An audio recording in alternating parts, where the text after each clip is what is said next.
लोकनेते विलासराव देशमुख जेव्हा महाराष्ट्राचे मुख्यमंत्री होते तेव्हा तुम्ही विरोधी पक्षात होतात. कालच बघितलं भाजपचे जे नेते आहेत रवींद्र चव्हाण त्यांनी लातूरमध्ये बोलताना सांगितलं की विलासरावांच्या आठवणी पुसल्या जातील आणि तसा जल्लोष तशा घोषणा त्या ठिकाणी देण्यात आल्या आहे. राज्यभर वेगवेगळ्या पद्धतीने याचा निषेध होतोय.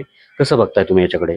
भारतीय जनमानसांच्या मनामनामध्ये जे आमचे लोकनेते आहेत त्यांची प्रतिमा बसलेली आहे आणि त्या पुसून टाकायच्या आणि यांची पात्रता नसलेल्या नेत्यांची तिथं पुनर्स्थापना करायची असा एकूणच भारतीय जनता पक्षाचा डाव आहे.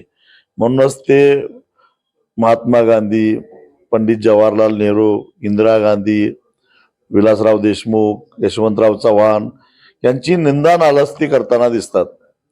त्याचाच एक भाग म्हणून रवींद्र चव्हाण सारखा एक खुजा माणूस ज्यांची पात्रता नाही विलासरावांच्यावर बोलायची. खर तर विलासराव मुख्यमंत्री होते त्यावेळी मी विरोधी पक्षात होतो. विलासराव केंद्रात मंत्री होते त्यावेळी मी विरोधी पक्षात होतो. तरी सुद्धा ते एक आदरणीय व्यक्तिमत्व होतं, खऱ्या अर्थानं लोकनेते होते आणि त्यांच्याबद्दल रवींद्र चव्हाणासारख्या कॉर्पोरेट सेक्टरमधून आलेल्या माणसानं बोलणं ही त्यांची लायकी नाही असं माझं मत आहे.